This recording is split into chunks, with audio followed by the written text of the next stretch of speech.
So here's my twin flame story part 2. On our last episode, we had just visited a spiritual retreat center, and it was great. And we got back to Ottawa, and I had no place to stay because maybe out of jealousy at how happy we looked together, the people there, and also it's awkward. They didn't know what we were doing downstairs. They didn't know if it was physical or something. I understand that. So they said I couldn't stay there anymore. So me and her, we wandered around 8 or 9 at night, looking for a place for me to stay, like a hotel. First place we stopped was a $120 a night hotel. And I don't know why I was so cheap at that point. Maybe I was just trying to be economical, but we had a fair amount of money at that time, so I didn't have any reason to be. But one thing I remember is as I was speaking to the lady at the front desk, she was standing maybe 50 feet away, or no, not 50, maybe 20 feet away with my luggage. And even though I was maybe not as competent or as put together as a man should be at that point, I was haggling over prices and all that. I remember her just waiting so patiently with my luggage, like I would imagine a real divine feminine infused woman would do. Because while I personally feel that we all have divine feminine and masculine in us, I think we all do have roles to play. And a man's role might be to be stable and action oriented in the world and competent. And a woman's role might be to be graceful and compassionate and emotionally sensitive. And I'd hope that, I'd hope that everybody could embody all the qualities, but we have certain roles we're supposed to exhibit at certain times. And she was exhibiting that role of the patient, absorptive, divine feminine really, really well. And I remember being struck by that. And I'll also say that I really understood the meaning of that song. Feels like for the first time. Around her, I really became the man that I guess was always buried inside of me that I never knew was there. I never knew I could be that manly because I was never that strong growing up. And there is something about being in a twin's presence, at least for me, that really made my whole body and soul and mind come alive. I felt so infused with energy just being around her. That's another thing. So, I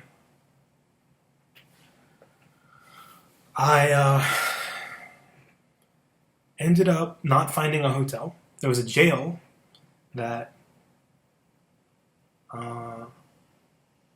was a hostel, and that was super creepy, so that we weren't having that. There was another hostel that was supposed to be good, but we couldn't find it. So I decided, my mind started kicking in again, and I was like, okay, I'll just go home. So I show up at the bus station late at night, and I wait there for our morning bus. And by the morning, I realize I do not want to go home. This is way too fun. So I take a city bus back to her work again. And I know this sounds a little maybe too spontaneous. But like I said, I was at this phase of my life, I was not thinking at all. I was just totally flowing, being completely natural, letting life take me wherever it wanted to take me, for better or for worse. So I show up at her workplace, and I ask where she sat. I sit down, and I put on her lab coat. And I'm kind of messing around and playing. And, yeah.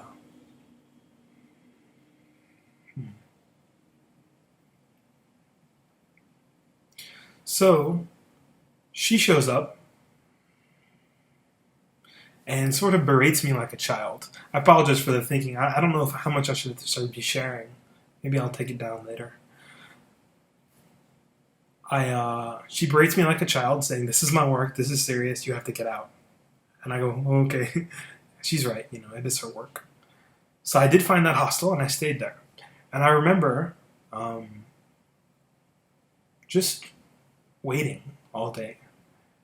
I tried to read some spiritual book and talk to some people and have fun, but I really wanted to see her very badly. And she said she'd come at 5, but it was 6 before she came. And I realized at that point how sensitive I was. I didn't know. And I finally understood what it meant to be powerful and powerless in love. Because powerful, it gives you a lot of strength. Powerless, like even a little indifference or like a harsh word from the beloved can really hurt or affect you too.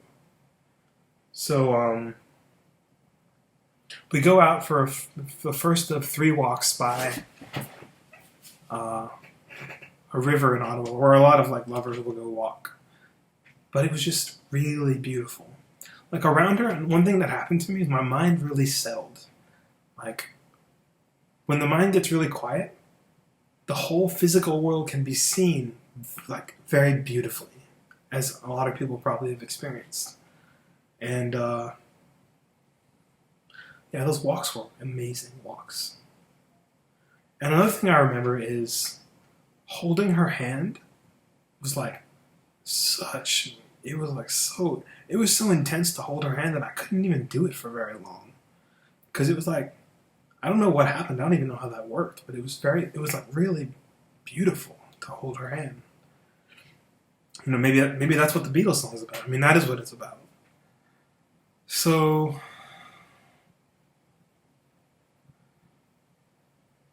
yeah. And like I said, at this point, it's starting to come unraveled. Even earlier, actually, when I was home, we'd talked on Skype a couple times, maybe, and then she sent me an email saying, it was like a very like intellectual email, clearly not written from like a natural being yourself type place. It was written from like the intellect. And she said, I can't be with you for 3 reasons. 1 is my parents. 2 is the way you like me, I like somebody else. And 3 is our ages. And I was kind of like, what? And when I'm home, I'm kind of experiencing like a very interesting duality where I'm like blissed out, like very happy. But on the other hand, there's a part of me that's like really longing for her in a way that I've never longed for anybody. And it wasn't, most times people associate longing with pain and negativity, but this longing was so beautiful. It was really nice actually. I guess I knew that maybe that meant that one day the time together would be more beautiful too. I don't know, I'm feeling a little bit, yeah. Anyway, so I call her on Skype and ask her what's up. You know, not angry, not pressuring, just like I'm confused. And she starts to cry a little and she says, look, it's just my parents. But my guy friend told me that if I told you that, you'd only chase me harder. So I had to say these things. And then we were straight. But anyway, we're back to the walk. We're kind of like, she's kind of telling me at this point we can only be friends. And I guess I'm kind of entertaining in the beginning. But at some point, maybe on the second night, I told her, hey, I can't just be friends with you. It's not going to work. You know, my feelings were too intense. So we end up one day at a bus station in Ottawa, and I'm buying a ticket, but I have no money at that point. I could have gotten money. It's just I didn't happen to have any on me. So she's buying the ticket. And we're having like a really interesting back and forth at the bus counter. And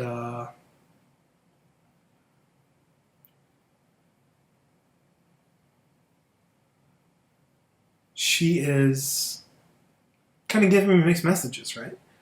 On the one hand, she's saying, I want to be your friend, and if you don't want that, then we shouldn't be associated. But like her energy is doing something different. So I ask her, what do you want? And she says, what do you want? And I said, what do you want? And eventually it comes down to, I guess her mind sort of like vanishes for a second. And I ask her what she wants, and she says, I want you to stay. And it was very genuine, too. So I said, all right, I'm getting tossed around here, but it's fine. I was enjoying it. It was no big deal. and we didn't buy the ticket, and we went to a diner in Ottawa. And I don't really remember this happening too much in my life, where strangers would come up to me and just say things which were so relevant. But this kind of like portly old waiter, who's like bald, he came up to us and he said, "Watch out, women can rip your heart out and jump on it." Something to that effect. And I knew what he was saying was true, but I also didn't care at the same time, because it was worth it. You know, if I have to like, even at that point I knew if I had to go through a lot of pain to make something like this work, it was worth every bit of it. And here's where the story pretty much comes to an end. I don't want to go too much into detail on the whole chasing and separation and all that, at least right now. But I remember calling her from an airport, and our teacher, he says that if you're in the natural state, you don't really need to say "I love you" more than once, or even at all, because your presence just oozes it. It's so obvious just from watching the way you look at someone, the way you move, the tone of your voice. The love is just so obvious at that point. But I did feel the need to say it just once, So I gave her a call, and I said, "Hey, I love you." And that "I love you" had a lot of gravity in it. It wasn't like an ordinary, like, okay, let me make her feel better. Let me just say "I love you," and I'll sleep peacefully. It was like, I knew at that point, and I think she knew it too, that "I love you" meant, hey, I love you like forever. Like, it's not going to change. And it was like going all in poker. This is where I stand. You have to make a decision now. And that's where it really started to end. We talked a few more times after that, but that's where it really started to end at that point. And yeah. I wasn't really like other twins in the way that I didn't really go immediately into, I guess, what they call the crisis stage, where you like feel that immense pain and separation. It took me a couple, maybe, I'm going to say 4 years to really go into that. But, yeah. I think it was worth it. You definitely have your moments of self-doubt, where you're like, am I crazy? You have no reason to believe that this person who you haven't seen in years will ever come back. But the way she looked at me, the way she spoke to me, or maybe not for no reason at all, you just kind of know that this person is yours and you are theirs. My teacher, he says that the ideal in relationships is, I want nothing from you. I am here for your good. And I think maybe during the glimpse of heaven, we feel that way, right? It's like temporarily we're at that level. And in the forthcoming years, I've had to like more firmly entrench that in the way that I am. It's been a process. It's been tough. But I will say, though, that at every level, every stage of that, I always had enough strength to get through it. I think we're being shepherded by the divine to get through this process, and not only to reunite with our twin, but to develop that kind of love. Maybe for the twin it's a little more powerful, or maybe even a lot more powerful, but to develop unconditional love for everybody. It's like a gateway to, feel that love for every living being, and maybe even inanimate too. You can even look at a wall. Even Ram Dass loves walls. He said it at one point. Yeah.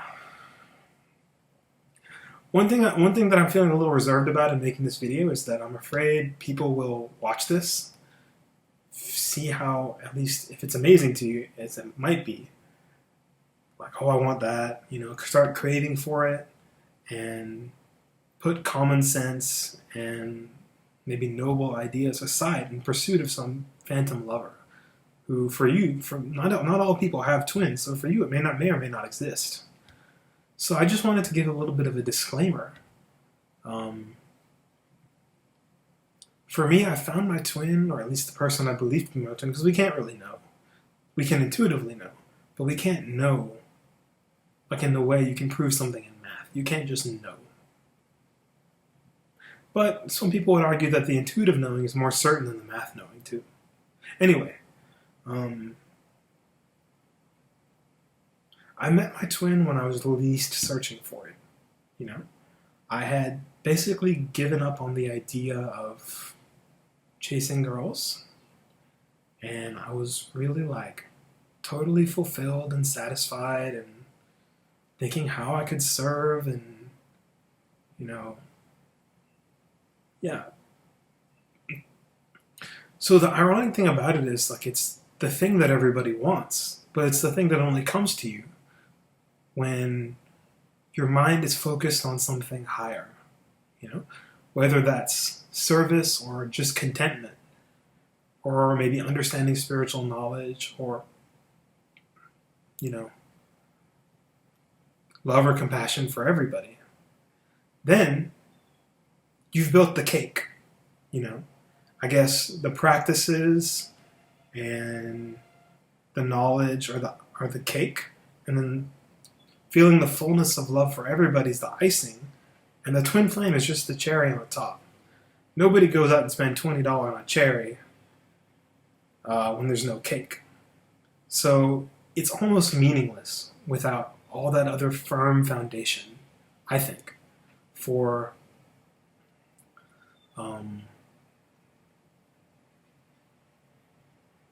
who you are. And I just hope people can maybe, as twin stories become more and more common in society, people will be inspired to like find one for themselves. But I just hope they can take that inspiration in the right way and not like focus on the relationship, but focus on the thing that actually makes it happen, which is that growth. Yeah. I just see like these twin tarot readings, and I see, you know, people saying Lionsgate, you're going to meet your twin soon, and psychic counselings and books to attract your twin flame. And it strikes me that all that stuff is just missing the point. You know, it's not about that. You know, it's about finding someone. It's not even about finding someone. It's about finding your life purpose, and then, you know, if it's meant for you, or if it's, you know, if it's in your cards to happen to have a nice companion to do everything with. So yeah, I guess that's all I had to say. And it also really bothers me that a lot of these twin teachers are selling stuff and trying to get you to buy psychic or tarot readings. So if you look in the